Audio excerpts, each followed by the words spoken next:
Hey guys, Jonathan here with Warriors Revolution. We're getting ready to head down. They are getting ready to do all the new gun control legislation for Longmont. We're going to stop by, check it out, speak with some people, and we'll let you guys know what's going on.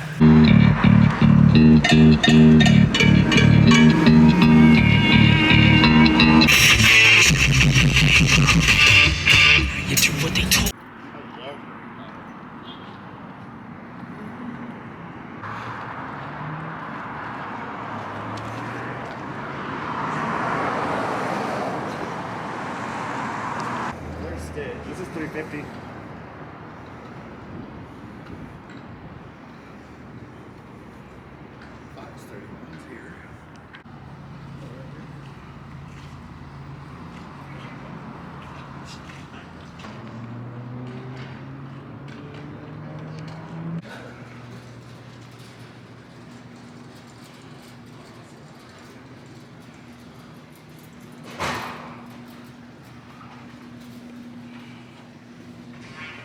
Like this sheet right here is for this 2022-20, so it's an ordinance basically. So you can read that if you want to speak on this agenda item. That's what Otherwise, this it's for. right here. This one's public option.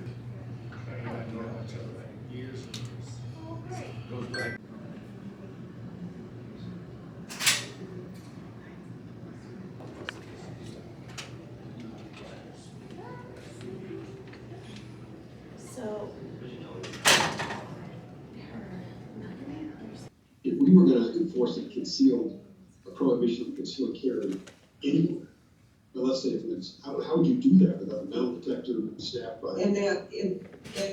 For me, I'm just looking at research at this point. Can we even do that? What would be the enforcement period? Is it just so onerous that we wouldn't even consider doing it? You know, we regularly have people carrying assault-style weapons on Main Street in Longmont. And if we were to police that behavior, what would be the impact on public safety force? And you don't have to answer now, although I wish you would. And are the allowable penalties a sufficient deterrent? Signage? Well, it just means that wherever it is restricted to have a gun on every proceeding of gun, whether it's on a library, any other place that is the recreation, wherever we decide it should be going forward, it should clearly be stated. We updated all those signs after the King Super shooting, because I went around all the public buildings and looked at the signs to see if they were visible. And a lot of them were so faded you couldn't hardly tell what they were, so we fixed them. And but I believe in the Boulder statute, it means that you have to put those signs up talking about the dangers of gun ownership any place that firearms are sold. Which I can imagine the creative response to that we would have here in Longmont. It doesn't seem any different to me than putting the dangers on a pack of cigarettes.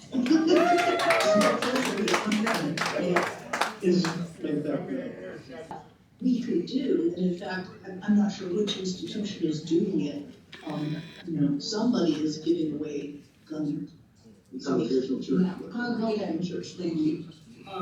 And we could reinforce that by promoting other charitable activities to make proper storage for firearms more ubiquitous in homes, have people go home from the hospital with a gun case, just like they do a car seat. You know, there are many things that Longmont as a municipality could do. It's already a law.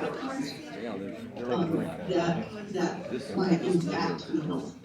Stores that sell guns, and asked that they be willing to work with the district attorney on how could they be part of the solution.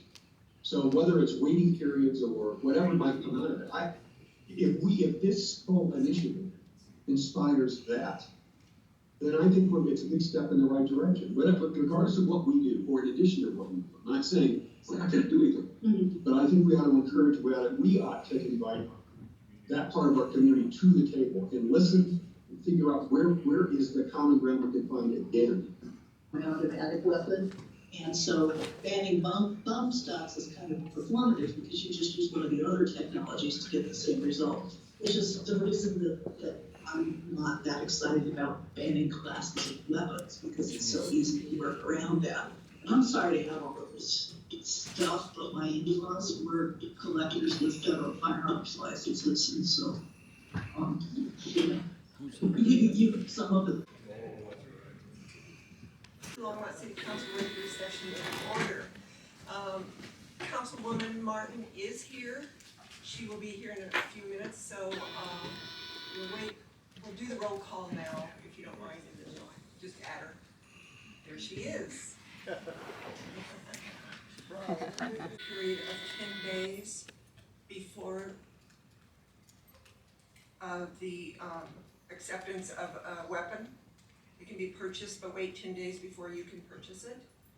The age requirement of 21 for all weapons that are purchased to make it universal, since handguns have a 21 age limit, but other types of weapons you can be 18. So we'd like to change that to 21 to make it a universal age limit.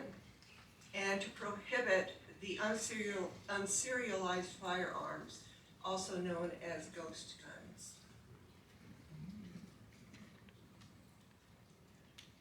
There's a second.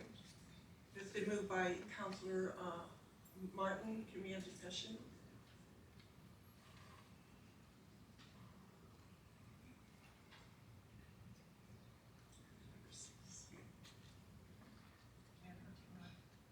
Mayor Pro Tem Rodriguez.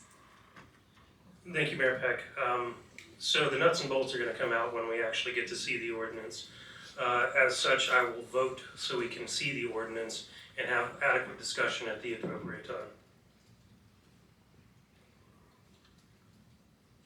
Councilor Waters. Thanks, Member. I'm going to vote to support your motion. I think, could I just offer one? Sure. I don't know if it's the minimum, but I think it's the purchase followed by a 10-day waiting period to gain possession. Correct. You said it correctly. I did not. Okay, thanks.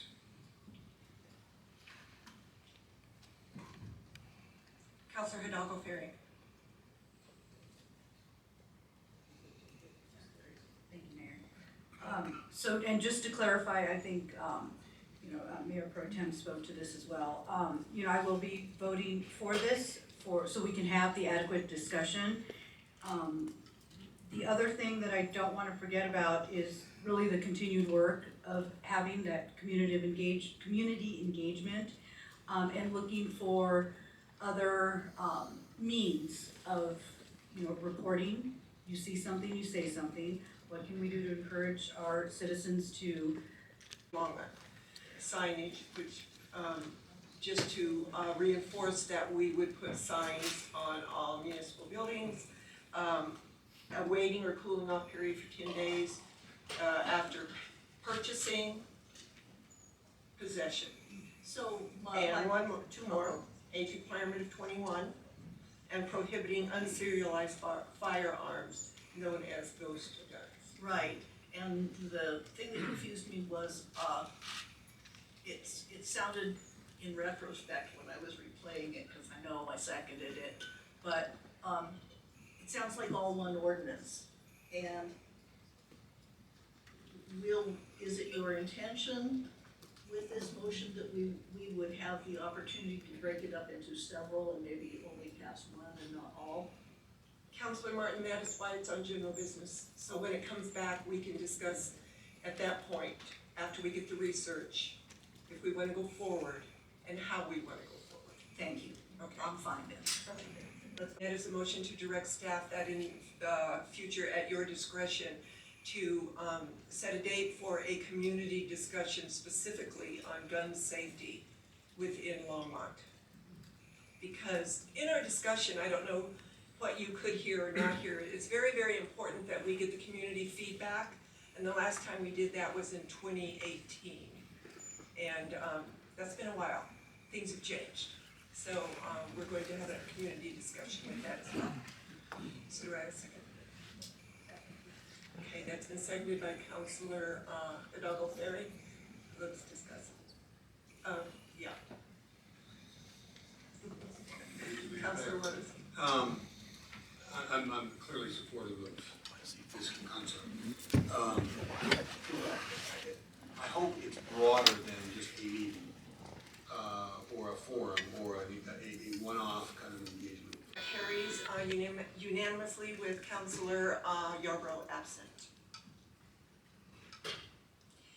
So, City Manager, do you have any reports for us? No reports, Mayor, Council. We do have one presentation. It's a proclamation honoring Juneteenth weekend.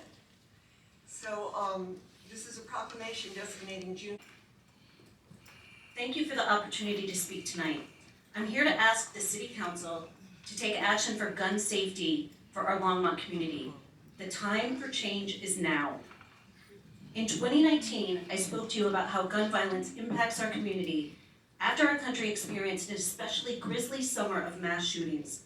The deadliest shootings that summer involved an AR or AK-style gun. These weapons continue to be popular guns of choice for mass shootings in our country. Last month, 10 people were shot dead in a racist, hate-inspired shooting at a grocery store in Buffalo. 10 people were murdered at a grocery store just 20 miles from here last year. The victims were either working at these stores or just shopping for groceries, an errand we all run every week. 3 weeks ago today, 19 fourth graders and 2 teachers were brutally murdered in a Uvalde, Texas elementary school classroom. The names of the teachers that died that day, desperately trying to defend their students, are Irma Garcia and Eva Morales. My friends who are teachers are shaken to their cores. They do not want to be armed, period. Teachers already have to cope with the emotions and trauma brought on by active shooter and lockdown training. Did you know that during a school lockdown drill, if a child is outside the classroom, in the restroom, they're expected to stand on top of the toilet and be quiet? We're training kids as young as 5 years old to hide in closets and stand on top of toilets so that they're not murdered. What are we doing? I've been thinking a lot about the parents of the children who died in Uvalde, in Oxford, Michigan, in Parkland, Florida, and Littleton, and the numerous other schools where mass shootings have taken place. I can't quit thinking about how I would be ruined, not just by the horrific loss of my child, but by thinking over and over about the terror and fear my child must have felt right up until the moment that they were shot and killed. Our society isn't just negatively impacted because we've lost children and adults to gun violence, but also due to the ripple effects of everyone left behind and the trauma that they endure.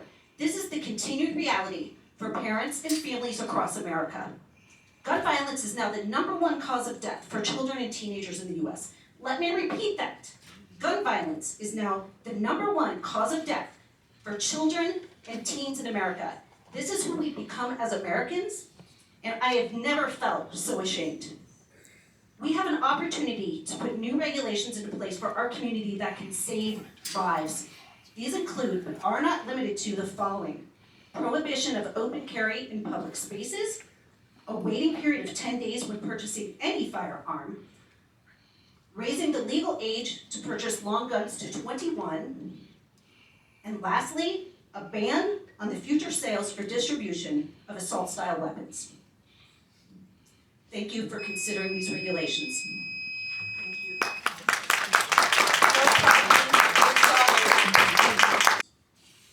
And I don't think we should enact any more gun laws or gun regulations that are gonna affect everyone because of a small handful of few bad actors.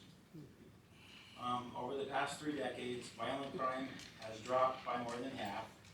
The number of privately owned firearms in the United States has doubled in that same period. The number number of people carrying firearms for protection outside the home has also risen to all-time highs as violent crime dropped. Mass murderers have been repeatedly deterred or stopped by citizens carrying lawfully concealed firearms. Concealed carry laws help reduce the number of rapes and robberies overall.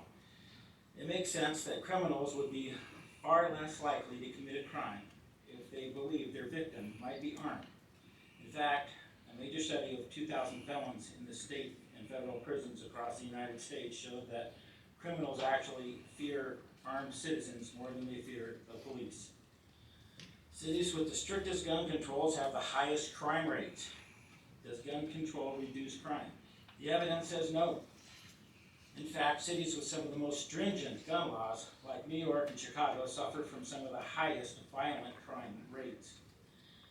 Shootings and murder rates in Chicago surged 50% in 2020, and that state recorded the highest number of gun-related homicides on record. Gun control, Chicago became the most murderous city in the country. New York saw similarly alarming statistics in 2020. Homicides increased 41% and shootings increased an astounding 95%. Studies have shown that homicide rates tend to rise when law-abiding citizens are unable to own and carry firearms for self-defense. And the recent statistics from some of the county's most anti-gun cities confirm this conclusion. Gun control doesn't work, so what does? We need punishments for lawbreakers, not more gun controls that have been proven not to work. It would be much more effective to enforce the laws we have with harsh punishments for the bad actors than to restrict the law-abiding citizens with laws that bad guys will just break. 99% of gun owners are good law-abiding citizens, and it's been proven time after time that gun control laws don't work. Our current justice system needs to be changed. Criminals get a slap on the hand and let go, or little is done. There needs to be tough punishments and hard labor imposed for criminals so that they are made to pay back for the car they stole and ruined. Or if they take a life, they lose theirs. Quick justice. It's not right to punish or restrict the vast majority Thank of you, more and sir. more laws. Can you state your name and address? I've got to ask you. My name's Aaron Abel. I'm a Longmont resident. I've been here for 3 years. I really enjoyed sitting on your study session. That was very informative, and I really respect the professionalism of the council and realizing the limits to human power. I moved to Longmont because I feel safe here. I'm sorry, I have a point of order. My understanding of our board procedure was that speakers were supposed to state their name and address. Is there something else written in? No. You're correct. Okay, well.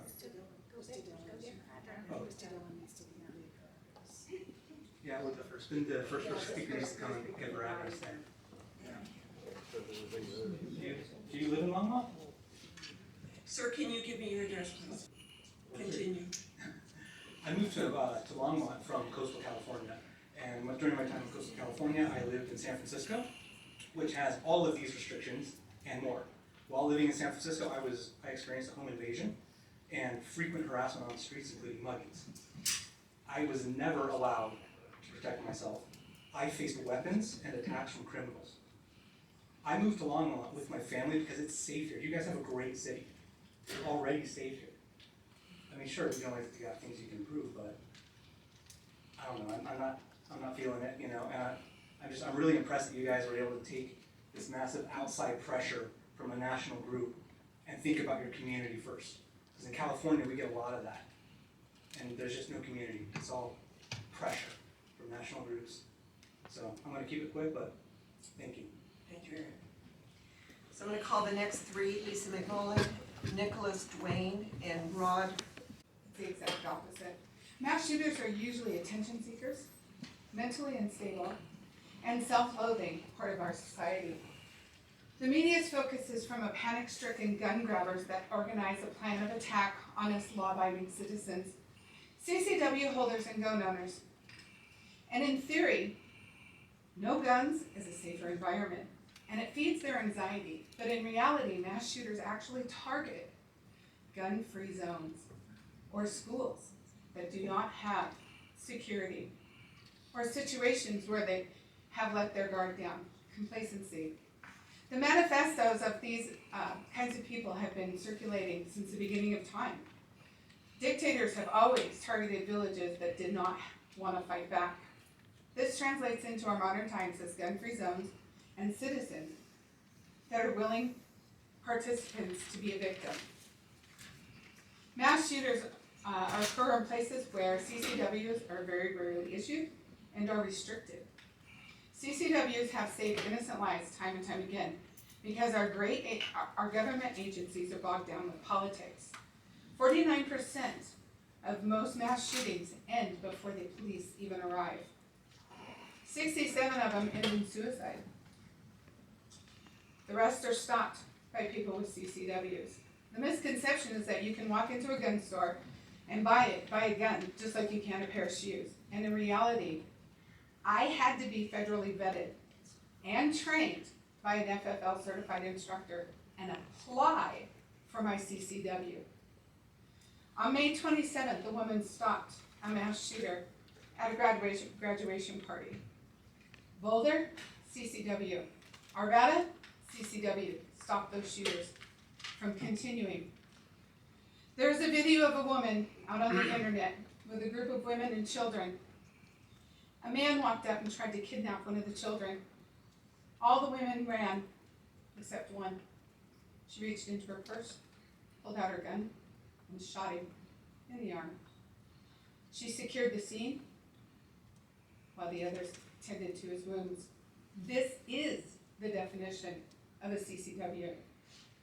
Mass shooters have made it their goal to target communities that implement gun-free zones, and it is in their manifesto. I fear soft on crime agendas and a one-size-fits-all government control, teaching victimhood instead of fighting back. Thank you. Thank you, Lisa. Nicholas. We don't get our rights from the government or the Constitution. Our rights are from our Creator, inalienable. And that's a good thing, because seeing that we don't get our rights from the government, it means they can't take them away. If you actually believe that passing a resolution is going to stop someone with deviant plans, you're insane. That's not going to work. And it's shown not to work, as someone mentioned before. Chicago has some of the worst crime in the country, and it has some of the most gun control laws. So that's it. Thank you. Thank you, Nicholas. Rod? It's been a while since I've been up here, but I've been in Longmont for 32 years. Name and address. Oh, I'm sorry. That's okay. Rod Brandenburg, Grandpa's Pot and Gun, 104 9th Avenue. We used to be at 3rd Main for 16 years, but 32 years, I've seen a lot happen here. I started with Blackjack Pizza, bought Grandpa's Pond in November of 1999. And as I sit and listening in council office over there, I'm amazed at what you folks don't know. Longmont Police, Colorado Bureau of Investigation, and the FBI actually pay people to come into our stores and try to buy guns illegally. Since I've been doing this for 25 years, we go by the letter of the law. There's not an industry more restricted than we are. So if we sell a gun to an outlaw, and they go do something stupid, that's on my conscience. Erie Police came into our store 1 month ago. Said they had a woman put $200 down on a concealed weapon, or on a handgun. It was a layaway, so she had a month to pay it off. Erie PD came in and said, listen, we would appreciate if you shut this down. Her family members are concerned about her owning a gun. And her family members are worried about what she will do to them if they find out that she was reported by them. So we shut the sale down. I don't want to be front page of the news that we sold a gun to somebody who shouldn't have had one. She would have passed a background check. She has mental issues, but her family's afraid to report those. There are 8 stores in Longmont that sell guns, and we've been doing it for 28 years. It would shock you how many guns we've sold. We're one of the highest volume dealers in the state, Rockall Tobacco and Firearms sends other dealers to me. They can't get their books right, they're not doing their procedures right. They send them to us, we train them, no charge. You have a damn good operators in this community. And these silly laws that you're wanting to pass, let's share a few statistics with you guys. 997 out of 1,000 crimes that are committed with a gun, the gun is illegally begotten. That means criminals are getting the guns. I sent city council, the 4 of you sitting there, a videotape of our store being broke into August 5th, 2020. Woman stole a 2018 GMC pickup, smashed it through the side of our business, took an axe to our display cases. Roxana Aguilar broke into 7 gun stores in a month. Was contacted by the police 56 times from January 1st to August 4th. Committed her first felony when she was 13 years old. And she is back out on the streets. 1240 Tim Pratt Boulevard. I own Warriors Revolution, which is a gun store here in Longmont. First of all, I want to say thank you, y'all. I came in expecting to see this pre-meeting happening a whole different way. And I heard some very insightful questions asked there. I wasn't expecting it. I came here expecting to watch these speeches and just be completely floored and upset, but I wasn't. I think one of the biggest issues that we have when we start talking about gun control or gun safety is a problem with knowledge across both sides, right? There's over 20,000 gun laws in this nation. And a lot of what I've heard talked about is already covered under certain laws. I know somebody said, wouldn't it be nice if everybody walked out of a store with a lock or we lock up the gun? That's a law. No gun can leave a gun store without a lock. It's the law. It already exists. We talk a lot about ghost guns. Today I sat in a 3-hour training with the ATF mandated for all FFL dealers. August 24th, the new federal regulations on ghost guns go into effect. It's already there. The ATF has already put it together. There's new regulations for all FFL owners. There's new serializing laws. I urge you to look into those, please. There's training going on for all FFLs across the entire U.S. right now. The law goes into effect August 24th. The one thing that I did, I can sit up here, we can talk about our rights, we can talk about the Second Amendment, but what I'd rather focus on right now is about this, the 10-day waiting period. And I heard somebody bring it up in the meeting, and I thought it was very insightful. The way we sit today, a 10-day waiting period would do nothing but affect businesses in Longmont. A person wanting to procure a firearm, you just go across the street, just go down the road, they can get one, after passing a background check. It puts us at a business disadvantage there. There's also other things to consider too, is the paperwork challenge, the financial challenge for having to store all of these firearms for 10 days. Should we still be selling them? Right now, anything that's sold would have to be separated from things that haven't been sold. There's additional paperwork challenges, there's a safe storage challenge. Where are we gonna put all these guns for 10 days while we wait for people to come back? I believe my livelihood would definitely be on the line, as well as many other business owners, should a 10-day period go into effect. I didn't hear a lot of discussion about bans, and I'm glad to hear that, because bans don't really work, especially when you can go to any other county and procure whatever you want. People, if you've already... Thank you. I hear, I'm echoing a lot of other people who've been speaking. I'm hearing a lot of laws that are targeted right at the law-abiding citizen, and nothing is really anything to do with them. And these laws will achieve nothing. But it will strike the galvanize the people. And that will do plenty for them. Nothing.